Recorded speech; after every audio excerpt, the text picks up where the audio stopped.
All right, now we are live. Well, thanks, Mona, for joining me today. Today, for our live chat, we have Mona Rakibe from Telmai. Telmai is a data observability platform. Mona is the founder CEO there. Really excited to have you here. I mean, Mona, um, we met through Google Next, which was, I guess, maybe 9 months ago, almost a year ago. Almost a year ago. Google Yeah. Next is next month now, so it's about the time. Yeah. So I was pleasantly surprised when you reached out that we were gonna be at Gartner show, and it was great to reconnect there. So really excited to talk about what you've learned, things that you felt like was great discussions from the Gartner show. Do you Awesome. want to first share a little bit about you and Telmai? Absolutely. Nice to connect with you, Shinji. It was nice to connect with you last year at Google, and then afterwards, we've been staying a little bit in touch and got to meet you again at Gartner. So, I'm Mona Rakibe for the audience here, co founder, CEO of Telmai. Telmai is a data observability company. We started Telmai 3 years back, backed by ventures. We have been really at the problem of solving data reliability and through a lot of technology innovation. So, what we do at Telma is we help detect, monitor, and catch any type of data issues closest to the source of data and really give the next best actions when these type of issues happen. So that's Telmai. We use the foundation of AI statistical analysis to at scale look at your data and predict its health and help you have a foundation of reliability. So here I am with Shinji to kind of unbundle some of the Gartner experience. We're just back. Like, when did you're not even back to home, right? You are still traveling around. I'm back. I came right after the event Thursday evening. So, honestly, even yesterday, whole day, I was processing. There was so much from Sunday evening all the way till like Wednesday, Thursday. So, it was phenomenal. Yeah. Yeah, for Um, sure. I think compared to other conferences, it actually felt shorter because it was like 3 days, right? yeah. But because it started like, Sunday evening, and every day there's like a lot of packed information that has been given. I'm like, wow, the week is not even over yet. There's a lot that we went through over the last 3 days. Yeah, absolutely. I can tell you one thing that stand out specifically about Gartner Data and Analytics. A lot of conferences today, there are few which are vendor neutral, right? If you think about conferences, when we go to next, it's a big focus on Google itself, like Google products, Google ecosystem, AWS reInvent, Snowflake, Databricks, all of these events. There are few and most of the large companies have their own events. There are still very few which are vendor agnostic and which go across different vendors. So I'm always hungry to see how technologies integrate, how people are solving challenges across the board, not just with a specific technologies. And from that perspective, if you look at the audience, if you look at the conversations, was very mixed breed. Even the sessions were not tied to a specific recommended tech stack and architectural stuff. So that's one thing that excites me about events which are done in a vendor neutral format. And Gartner is one such event. There are a few others in the same vein. What were your thoughts about that, Shinji? Did you feel that way? Like when you talk to people, they had heterogeneous system. It's not. And other thing, I also realized very specific. Last year was my first time I went to. What I realized is a lot of folks at Gartner are the attendees also are very long data users. So it's not like 3 4 years. Some of them have legacy of data for decades, very complex business processes around. So it's literally like more enterprise focused type of an event. Yeah, for sure. I would say for Gartner, it's um, more towards, I would say, senior leadership, managers and above. audience that I see more than practitioners. um, and I think that's also because it's not technology specific. You're not there to like get the Yeah. tutorial or the workshop around how to use this tool. It's really about talking about the strategy, implementation tips and tricks, and how to make best practices of overall data and analytics management. So I think that's probably why. I've also seen a segment of attendees that are part of either program management or project management office, which I thought was really interesting because this is a segment of like data management, data governance, and organization of data and analytics teams to operate really well. That does Mhm. not necessarily, they probably wouldn't go to like, Snowflake or reInvent conference because those are too technical, right? They're more Yeah. focused on technicality. Whereas here, it talks a lot more about the bridging the gaps and gluing different aspects of the data operation that I think was also kind of uh, like a yeah, it's like a refresh to see how variety of attendees are there at the conference. You're absolutely spot on. And when you say that, right, a lot of their sessions were also focused on business value. And hence, Mhm. some of the attendees are not really the people who are getting the data together, integrating the data, and pushing it across the pipeline. It was people who are consuming the data and how they are deriving the data values and how they sell the value of data internally. So that's another thing, absolutely, that stood out even in the conversations. And lot of learnings on that part also. I mean, I met folks who were like telling me that their teams, the data business team, have started reporting into the finance team, like CFO's org, because how now data has become a part of your P&L motion, from cost perspective, from value perspective, revenue driving. It is revenue driving. A lot of technical teams were also telling me that the budget, the focus, the priorities for data initiatives are now coming directly from business, which is a shift. And I think in this event, there was an opportunity to engage with the business, understand their value drivers, and take it further from there. Yeah. Yeah. I actually also came across a number of CTOs. I actually came across a CTO of one of our customers Mhm. who were just checking out the conference because he was just trying to learn a little bit more about what's happening in the data ecosystem because most of the time he may be spending his time on the product and engineering side. And because Gartner has uh, pretty much like a wider like as a company they have a research portal Right. and different segments of the market, not just for DNA but for um, engineering or business or finance or for CI organization, for example. And I think because of that reach, there are also particular types of roles that end up coming to this conference, especially with the rise of interest around Gen AI and utilizing more data. Yeah, there I think are also these other roles that end up coming to this conference to check out what's going on. Congratulations, Sinji. We started this session 8 o'clock. 9 minutes we didn't use Gen AI, which is the biggest somebody has said.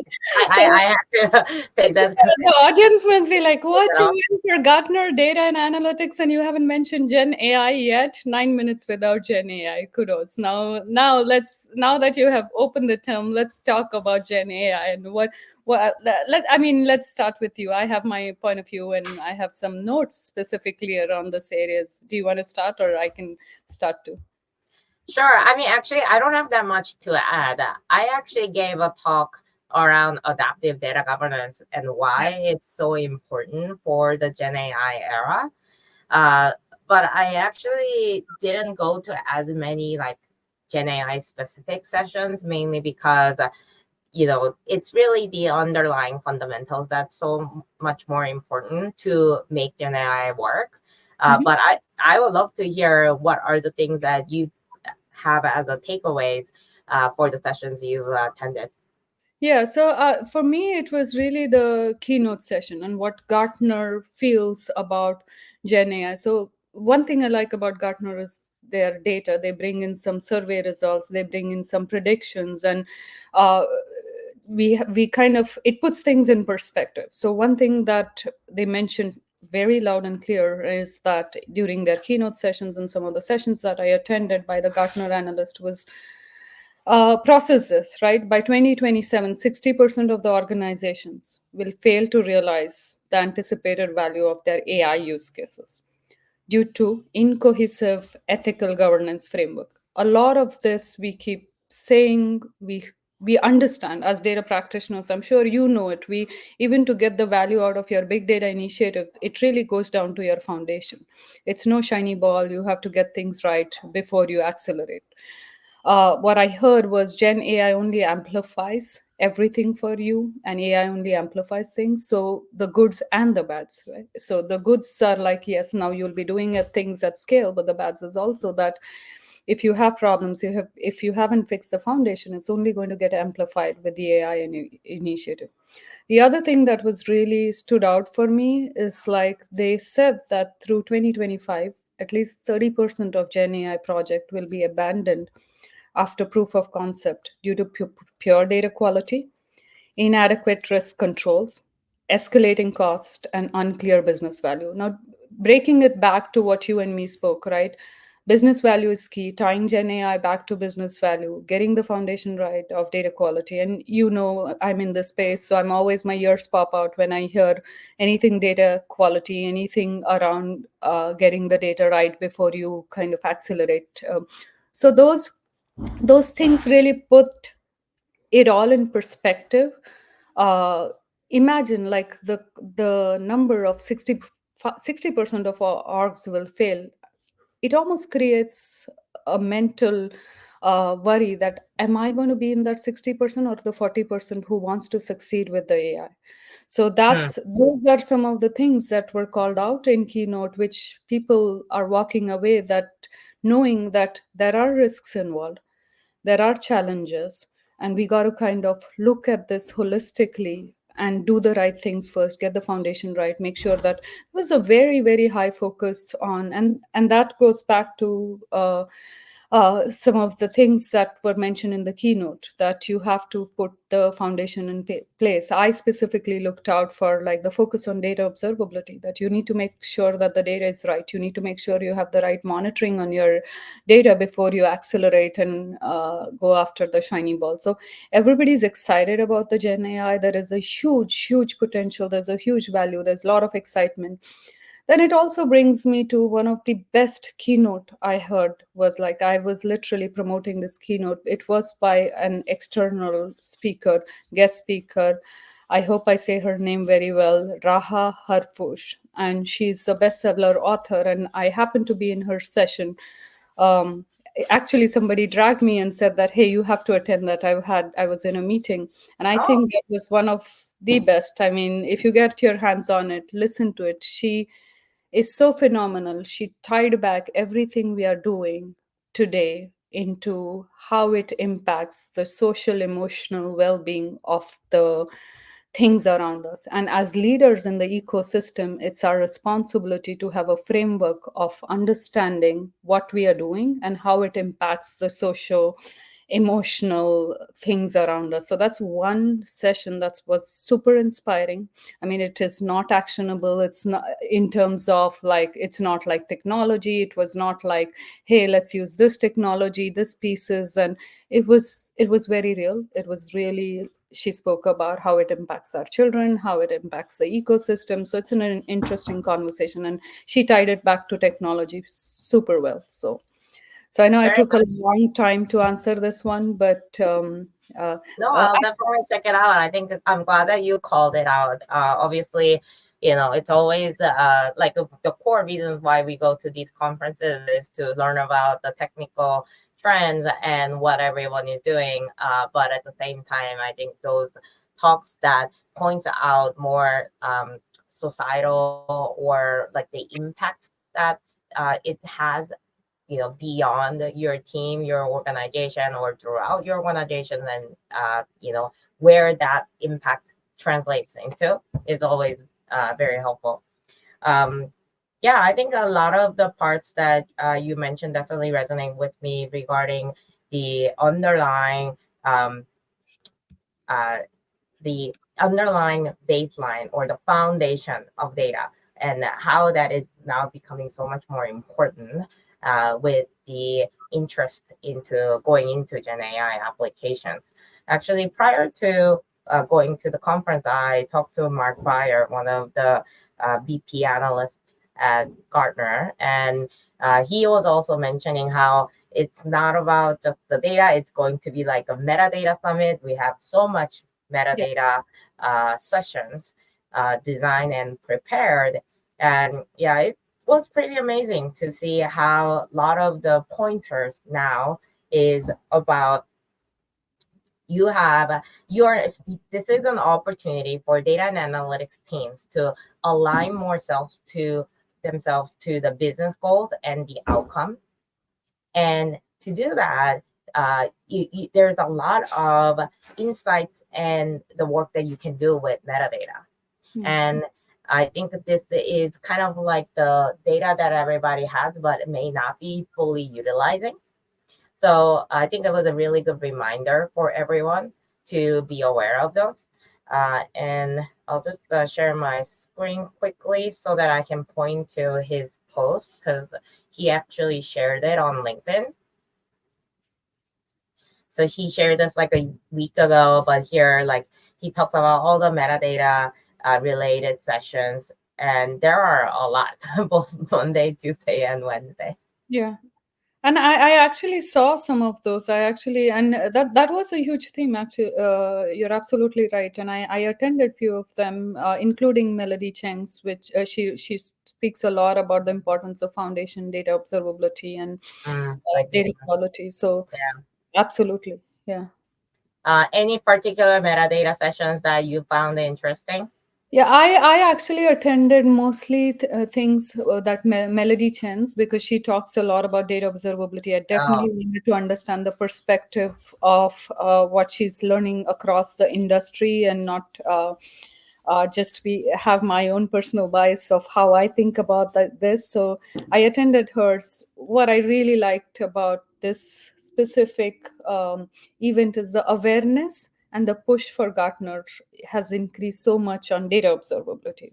I'm sure you are looking out for metadata and many other things, and same for me. I'm like looking for things that how do I put this into practice? How do I build something that totally resonates, that is also across the board a need for audience, not today but 10 years into the ecosystem. So one thing, Shinji, you mentioned a little bit about Gen AI in your session. I absolutely missed it. It was on my calendar, but I got pulled into another meeting. I would love to hear what if you can summarize this for me, the audience, how that session went, and what was the highlight in that. sure, happy to. So maybe I can even pull up a couple slides here. So like the main thesis of my talk was about how to have data governance that is more equipped for modern enterprises. When you are building Gen AI applications, as you are applying more data into your day-to-day work, like how should your data governance look like? Because traditionally, data governance is taken as a compliance thing. It is 2 to 3 year project. Mhm. It's never over. And actually, one of the surveys that Gartner runs continuously about data governance always says, you know, failure rate of 70 to 85%. Like that's like every year I hear these stats from Gartner. And this is actually a topic that I have been discussing with Gartner analysts because when I first heard this term, adaptive data governance, I'm like, how does that actually work? Mhm. And is that even like, realistic? Yeah. And also, do people actually care about it? Mhm. So I think this has been something that Gartner analysts have been pushing for. Yeah. And I wanted to kind of amplify more of their messaging and also share how how company organizations can achieve this using metadata. Mm. And also like select star. So this is like the part of our slide where I'll just go directly into this slide. So this talks about like this, like from Gartner, the traditional governance that we had in the past, that is one size fits all, center out approach, is not going to work anymore. Mm. And the data governance needs to be more agile and needs to be adaptable to the context of where the data is going to be used for.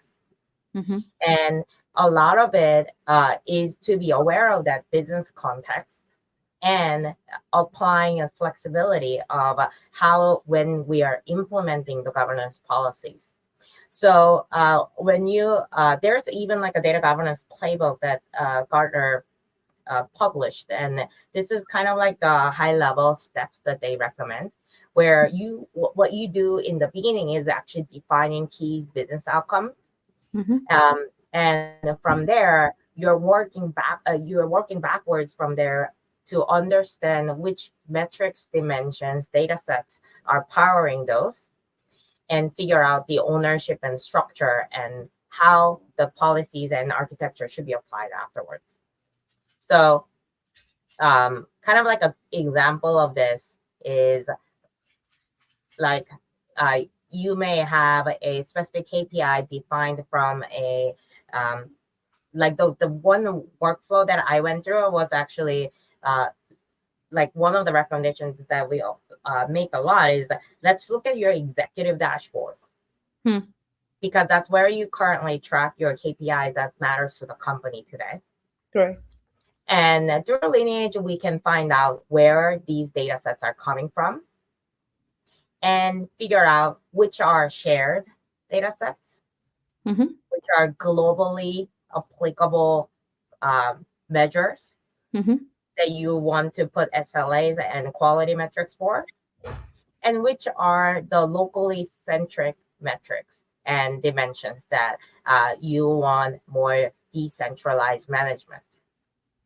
Right. So this aspect of a tiered way of um, governing data differently Mhm. based on what type of concerns these data sets are applicable for is really where the adaptive governance is the concept is based on.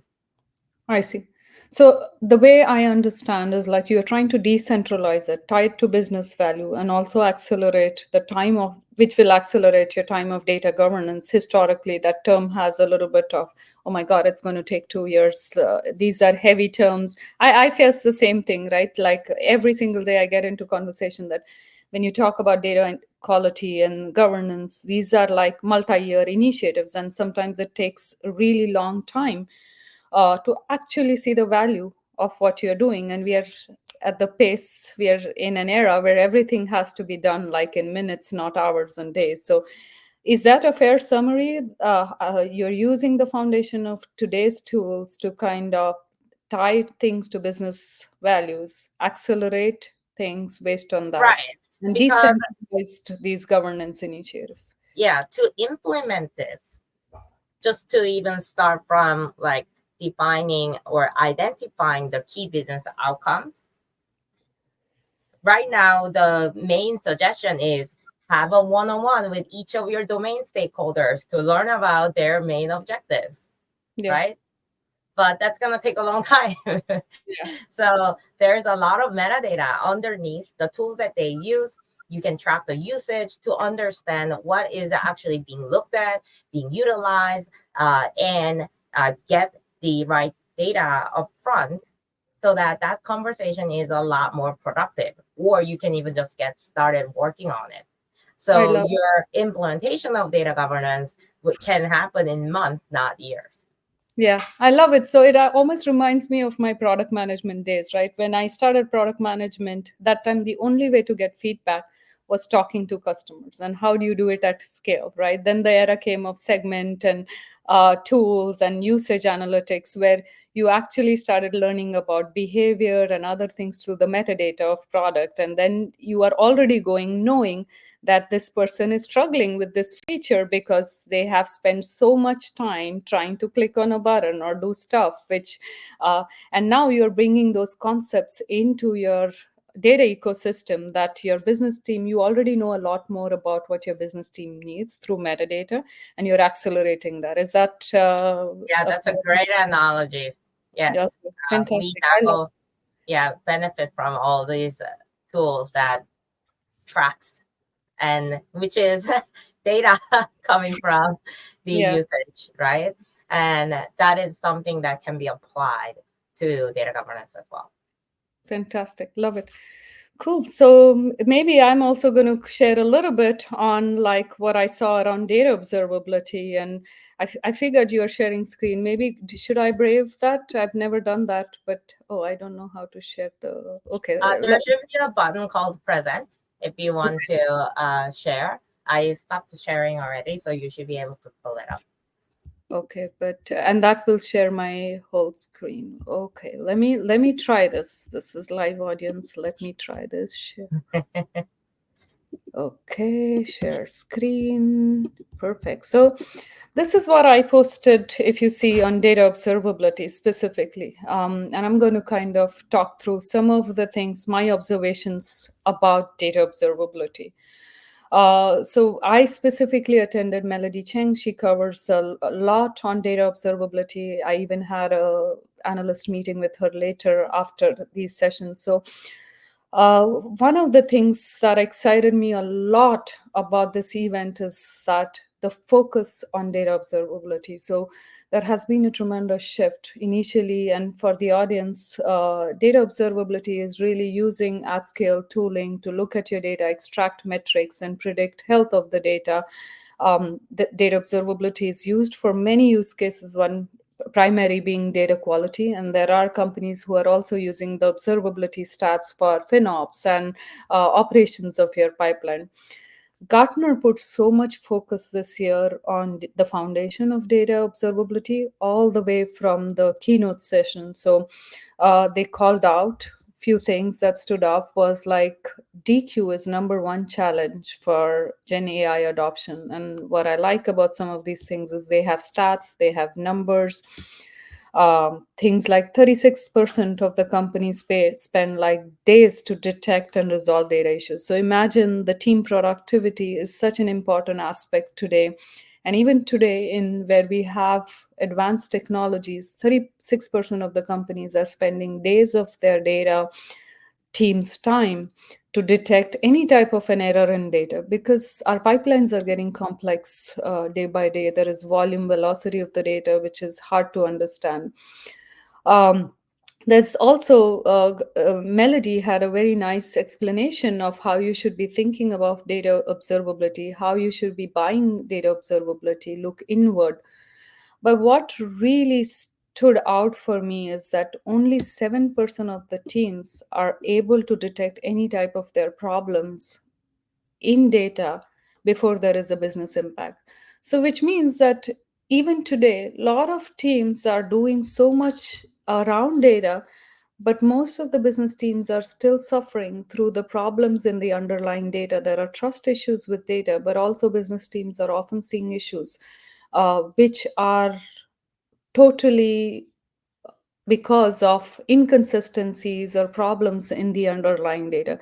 So, that to me was a very huge focus across the board, from keynote session to some of very specific sessions. And these sessions were full, and a lot of companies have actually started adopting data observability. I was also talking to some of my fellow vendors in the same ecosystem. They said 3 years back, there's a lot of education. Hey, you need to do this. This is foundational. You need to build it. Today the shift has been like a lot of conversations are around we have an active project going on, we are actually looking to implement data observability. So that to me was really tremendous shift in both the audience and even Gartner's focus in the ecosystem around data observability. And going back to what you just said, Shinji, the tools today, I have exact same thing. Like data quality is like multi-year initiatives, but uh, everybody is trying to break this down, including you, including me. We are in Gen AI era. You shouldn't be thinking of some of these initiatives as multi-year. You should be thinking of, can I get the value with these tools in next 15 days, next 1 month? And people are starting to realize that the stigma around these heavy words, governance, quality, is broken down now. We can get these initiatives started super quickly. We can get some business value super quickly. And that was a pretty big theme. I feel like that was a mental model shift. That was there was a lot more awareness that these can be done faster. Yeah, for sure. So yeah, actually regarding data quality, and I don't want to put data quality equals data observability. Yeah. Data observability is a big part that adds to data quality. But the part about data quality, and I believe this was a Melody Chen's session that I also kind of got out of, is how this is like a combination of effort on from the catalog and the documentation and um, data discoverability perspective, as well as the monitoring and observability. Um, Actually, let me share Yeah, the. and while you pull the slides, you're absolutely so the way Gartner looks at it is two different categories. Data observability is still on the hype cycle, but Melody has defined AI augmented data quality category. I don't know if you attended that Oh, really? session. Yeah, so Another category, really? yeah, so it's data quality the traditional way. This is the AI augmented, and it's a magic quadrant, AI augmented data quality, Hmm, where a vendor needs to have the foundation of data observability, but there's a lot more around master data, catalog, and other things that are needed foundationally, lineage for data quality. So, yes, of course, there is another category, the buyer, got which he was very upfront and clear. The buyer needs to not look at the vendors itself and the maturity of the vendor. We need to look, the buyer needs to look inward and see what are my needs, what tools can address these needs immediately, short term, mid term, long term. And it has to come from where my needs are, then what are the tools and what are the categories. So I think she was very clear, and she was even very she even mentioned that a lot of, especially data observability, is still very early on. Everybody's learning, including it. her perspective, which is rapidly evolving. Yeah, so that's, I think that's where this category is for sure. Got it. So with this slide that I'm sharing, I felt like this was very interesting because it's not something that everyone really see as like the traditional process of data quality. Because I think most people try to define the overall like rules Hmm. to monitor first, and then put like the maybe the classification or the metadata. I'm curious what you think about this process, or if there's something else that may uh, represent your understanding better about how you think about data quality. Yeah, so look, data quality is super broad. First of all, many people, like if you think about, I come from master data management. I worked at Reltio before, so if you think about MDM, it's also data quality. Governance stuff is also data quality. There's many different dimensions for data quality. Looking at, I haven't seen this, so I'm seeing with you. Let's break Oh, it okay. down, right? It's let's break it down. I mean, everything is easy to understand, so let's break this down. You connect to data sources, you're automatically discovering metadata and capturing and pushing it to catalog, which totally makes sense. That first step is always like connect and discover whatever is there in this. Now, as a part of this discovery process, what we are seeing through Telmai is like you don't just discover the metadata, you learn the data. uh, so that's where I see with That's a profile yeah, side. profile, but at a deep level. Profile itself can be like you're looking at metadata-based profiling, which is understanding Mhm. the schema, understanding the peripherals of your data. Uh, but it could actually be learning about the data itself. What is the value ranges? What is like this data at this point in time, this column value? What is the expected value? It could be defined at the metadata level as a string attribute, but can you learn that it's usually storing emails, phone numbers, all of that? So you can take profiling to the next level of understanding the content of the data itself, not just metadata.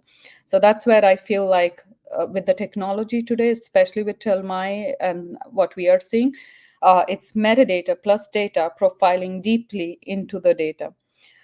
Classification, absolutely. I think that classification of PII data, sensitive data, tagging, that seems like a natural. Step one, two, three are almost like can be in a single scan, single step. I always Yeah, like to break this back into technology. You scan your data warehouse, you scan your data source, raw data, destination data. You can get one, two, three right away in a single scan. Do you see the same, Shinji? I mean, that's exactly where I'm seeing like how technology accelerates this stuff. sure. Yeah, for sure. Now, applying rules. I can tell you what happens in Telma. When you get to that apply rules, you mentioned this briefly. Data itself is very decentralized today. The business looks at data differently, tech team looks. The rules that technology teams can apply can be very metadata validation based, that okay, I cannot, which the technology team understands. The rules that business teams understands are very business focused, and tech teams without collaboration cannot apply those rules.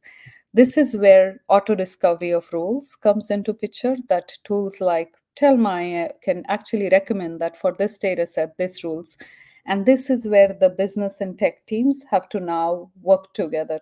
I've even spoken to folks where they're saying that, hey, as a part of data quality framework, you have to help us build that next step of collaborating with business to actually bring in rule definition into the first set of deliverables. So that's either automatic rules or business collaborated rule. Yeah, I think this business defined rules for checking data is so important, but may not be as surface stuff as much in the tooling because it's hard to automate it. It means that you kind of have to look into or have uh, meetings with the business stakeholders, which Yeah. may not have like the same view of understanding of the data models. Is there a recommendation that you usually make to your customers on how to get this embedded in more so that their data quality is being monitored through these custom rules? Yeah. So what I like to do is like I like to go with first having a business user friendly UI helps a lot. Having a tool that tells you auto discovers your anomalies, like your distributions for categorical data, that this is what is in your data, does it look about right? You're already kind of making the friction go away, because now you're talking to them on real time data assets and showing them and saying this is the data. And if you have lineage, you can show all of this, right? Because you have discovered all of this, you have connected this, and now you're saying, hey, your business dashboards are using this data sets. We have seen that these are the values in this data sets. We are predicting these are the dependencies in the data set. Let's set up some guardrails around that. That is a much easier conversation than you tell us what rules we need and we will implement it in Java code or some completely no, So tooling. giving the business users to use the tool directly to define the rules. Work with the tech teams and also giving this in the hands of business. Hmm. The other thing which I feel is, and I can call this out here, is like there are two types of data quality issues. One is the known unknowns, right? That we know that these business understands these roles. In the known unknowns, there are two classifications. One is the tech team, which is validating checksums, schema, operation errors that can happen in pipeline, and all sorts of freshness of the data.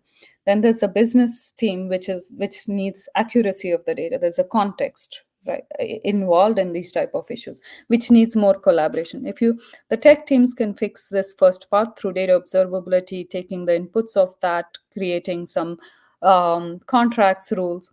For the second part, they have to involve the business team. Then there's the unknown unknowns. A lot of issues that happens today happen because there's an out of range value. There is a drift over time, which is absolutely impossible to detect using rules. So, take an example of the lift incident that happened. There was like an additional zero that got into the data. They had a process which had a lot of eyeballing.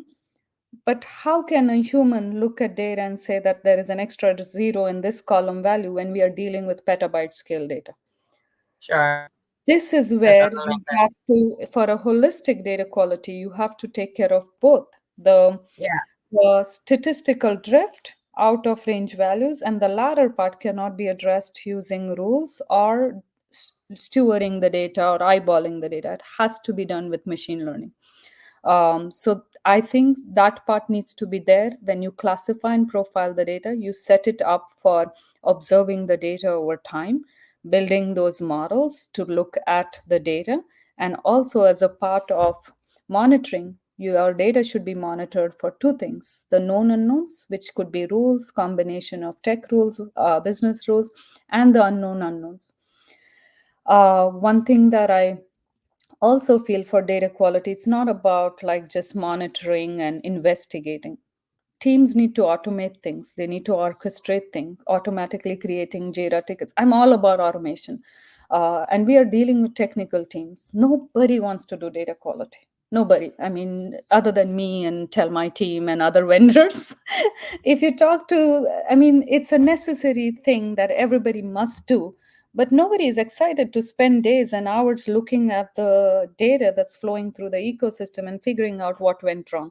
So let's give the tools to automate, assign tickets to business team, implement orchestration flows where you can stop bad data from going into the downstream. Today's technology and tools can support this. This couldn't have been possible 5 years back. So I'm all about time to value, which you have already in this. We have like the three steps are taken care. The fourth step, business team has tools to collaborate on. The next step is automating your monitoring outcomes into pipeline orchestration. So circuit breaker patterns, breaking, separating good data and bad data in stream based on observations made, and then creating automatic Jira tickets, assigning priorities, looking at KPI dashboards based on automation that, okay, this team, this producer of data has these many issues, putting that back into the roadmap. I think there's lots of stuff that can be done. So you can see I get super excited when this topic comes, but I'll come after this and like let me know what you think about it. No, I think what you explain is the perfect. It's really adds a lot of good context for the audience. So thanks for doing that. One thing I would add is this last bit of monitor part.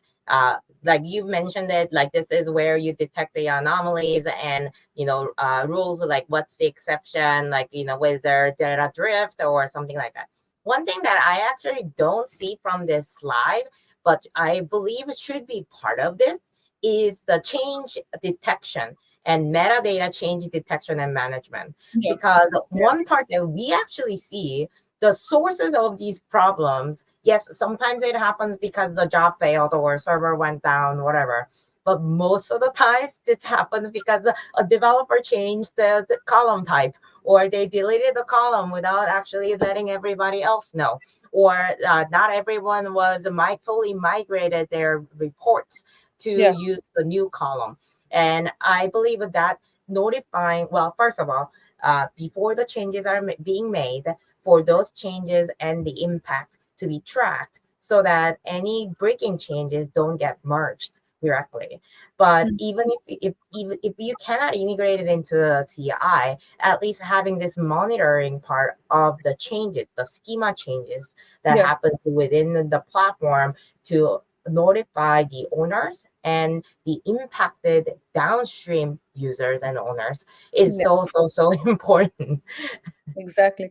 And you're absolutely right. What do we monitor? You are setting the foundation from step one. And now I remember this is Melody's slides too, right? This was that session. So, uh, steps 1 through 4 is really setting or even like 5, right? Is really setting the foundation. So, what you monitor and what do you do after monitoring? So, metadata is such a critical piece of monitoring, defining that it's a little bit of all of that combined together, and now you're continuously putting the system into autopilot mode. You've done all of this, you've learned all of this metadata, data, anomalies, rules, and you put the system in autopilot mode, which is my ultimate vision how people should operate data qualities. Put it in autopilot. When things happen, report it with lineage, get that information. It becomes super easy then for you're reducing so much of business teams friction through automation, because now they exactly know what they are trying to do. They have the data, the metadata to take the next best actions, and it's all automated into the systems that they sit. If they're using Jira, if they're using something else, they're now getting insights with deeper analysis through tools where they sit. Yep, Agree. totally. I think that's a really good way to wrap. Um, Awesome. So we talked a lot about kind of like a depth of data quality, data observability, metadata. Curious, like what other part of the conference that was different from other events? Yeah, sorry. I kind of lost you. I don't know if there was an connectivity from my end or your end, Oh, but sorry. if I'll just repeat the question again if you can hear me. I was asking if you had other parts of the conference that you took away beyond these like a deep content around data observability, quality, and metadata side. yeah, there were, as I mentioned, Gartner was one of the event where there was a lot of takeaways for me from how to make some of these business user buy-ins. Like these are real problems through the conversation. So technology, yes, there is a lot of technology. There are forums, as you called out. Also, we can learn a lot about technologies. But for me, there were takeaways specifically outside of technology, which was like how are people are actually struggling to tie things back into business value, and how do we as vendors on the tools ecosystem make it easy for our economic buyers to actually sell this and tie it back into business value. I've had conversations, I've had sessions, people were actually attending sessions where they were trying to understand how to get internal buy-in on this. And one thing that I'm going to give a quote, and I from an analyst that I really liked is Sarah James said that our job is to push the organization to think differently. If we are not doing this, then we are not acting as change agents, we are acting as order takers. And what I realized through some of these sessions at Gartner is they were really about how do you make that change agent, change maker from a business value perspective. So that was a huge takeaway, because that is something that you don't learn or go to other events for, right? You go to other events, how do you make innovation, how do you make technology? But this is one event where I felt there was a little bit of that angle, or more than a little bit of that angle. And that's why business users were coming in to kind of understand the frameworks to be those change maker, the frameworks to understand how teams there were sessions around that, there were sessions around getting the business value, Yeah, identify, for sure. That's a good promote. point. I Yeah, don't know if you went to the Gartner BI Bake Off session. This is I a think. Gartner specific session. They don't record it, it's Oh, live. They also do it at the keynote theater. So it's like the three session rooms all put together. okay. I went because we actually submitted a video for the data management side, but it's actually more for the BI team or BI tools. Hmm. And they collect all these videos for vendors that wants to participate if you're sponsoring. Hmm. And from there, they will like pick like the top three BI tools to do a live demo in front of the audience. So apparently Wow. this is like an annual thing. And if you Google search, you'll see like so many BI Bake Off videos, like year over year from Power BI, Tableau, Click, all these BI tools. It's kind of funny to see that, and they always choose a like some public data sets as for you to like analyze into. So this year, yeah, so it was a that was a kind of like a fun session. This year there was Oracle, Power BI, and Tableau, Okay. and I didn't even know Oracle had a BI tool, but they did pretty well because they also do a live survey of the Mhm. attendance of what they feel like who's been the most innovative or how like business user friendly, things like that. And Oh. Oracle also scored pretty well against the Power BI and Tableau. So I thought that was a very entertaining session overall. Oh, wow. I had no idea. So it's literally live audience who's giving, like, who's taking, giving, like, voting for this. Is that what was happening? Yeah, There yeah, was no, like, Gartner judges or anything. It was yeah. live So audience. They there were are doing off. Gartner moderators on Yeah. each side, and then there are like three people, like each one of them with their own laptop, ready to do the demo.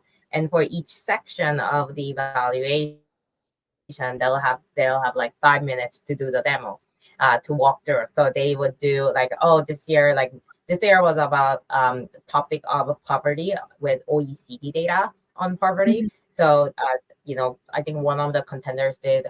Oh, we looked at Italy. Italy is a very interesting country, and then the very nice visualization that's baked in, and they'll walk through. This is like how you would load the data. Here's our Gen AI automatically interpreting the data for you, and these are how they would like slice and dice. Like so, it was very interesting to like see because like, I mean, to be honest, in a lot of data analytics, and I also see this from Select Star as we continue to develop these platforms and tools.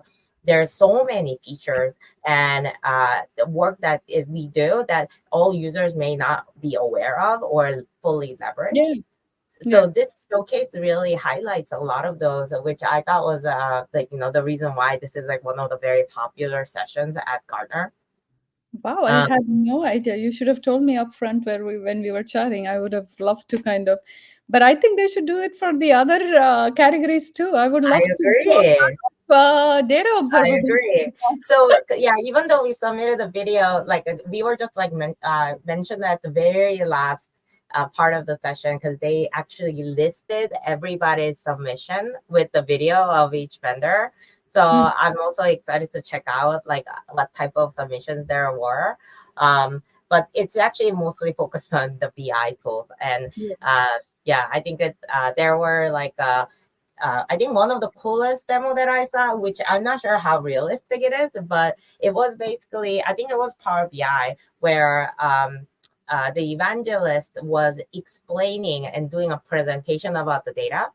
But Mm, then, like on his video screen, he was able to pull up like charts next to him, kind of mm. like you're using like Apple Vision Pro or something, like where you are using your hands gestures to move visualizations around and to also Wow. dive deeper into certain visualizations or filtering things like that. So I thought that was like just like a really cool demo, especially to see it live. Yeah. I mean, it's awesome, right? Like, because you can see innovation, like, there are two parts of it. One part is like just getting excited about what technology and innovation can do, and then what do you take back home, right? Like, how much Yeah. of this is, and sometimes it's really nice to see the art of the possible and what can you potentially do. And I had no idea, but I honestly, as you speak, I feel like I wish there is this for many categories, right? Because it's So always fun I to agree. see I what others Yeah. are doing and have it together and like And give this perhaps to them. Gartner it was a good place to do that because it is a vendor agnostic conference. I mean, Yeah, Gartner is a vendor too. They are selling stuff all the time, but yeah, it's the technology vendor agnostic. that's So it. I think that for that purposes, that like I think we should submit our request to Gartner to make That a is section for that, right? that is Um, absolutely right. Yeah, I would love to see it. I mean, there yeah, are so next year many you should check it vendors. out because it's not recorded. And then they Yeah. also had this kind of like a line graph of how each tool have scored from the live um, survey. And then they were also like, please don't take any pictures. This is not supposed to be public. We're not trying to like name shame or say who's like better than what, because it's just like within the audience how they saw and felt about the demo. But I said, it goes back to what you and me were saying about how taking live feedback on the product, it's almost doing it at a scale, but also doing a bake off, right? That, yeah, yeah, it is called BI bake-offs. So, yeah, and absolutely. it's also, I'm sure like a pretty, stressful if you're up on the stage when you're doing that. Thank you. Yeah. Because also yesterday we had a select star dinner in New York with some of our customers and other data leaders, and Mhm. I heard that from some people that went to Gartner last year, uh, one of the vendors demo just didn't work. It just like they said it just like barfed on him, and Oh, he couldn't do the full demo in front of the wow. audience, and it was like so sad. So it has to be live demo, and you cannot pull on Yeah, a video or anything, and it has to be on the data set that's pre-designed or predefined by Gartner public data set on yeah, caregiver software. exactly. So same Yeah, data set, live demo, three different vendors working off yeah, the same control and doing a live demo. exactly. Ouch. That hurts to that vendor. I'm sorry. Exactly. I mean, this year I feel like everybody did so well. I was very impressed by like how like professional it was and how the demos I couldn't believe that it was all live. So that I'm was like a cool session that I feel like that kind of got me thinking that I wish Gartner can do that more for other categories too. Yeah, I think BI is an easy one for this. BI is so visual, BI is so exciting for Yeah, people that's to say. true. Like, I would love to do for data observability also. It'll be so exciting. But then there is also the technical parts that how it It won't could be really apply harder. to Yeah, everybody. So maybe there is a reason BI is like, but they could do for Gen AI, if not like what we are doing. Like there are tools that are enablers for this, or the use cases of Gen AI, or they can do to for vendors, that what are the top use cases and bake off of how Gen AI has solved. Because that's one piece that I'm going to these conferences to see how far are they in productionizing, what are the use cases people have actually taken of Gen AI and implemented and put to work, and where this is one thing that I'm always looking to learn in these conferences, how far have they come from talks to adoption. And if they do bake offs, like, hey, vendor one, you keep talking about Gen AI, let's do a bake off. Whose customers have done the best adoption stuff?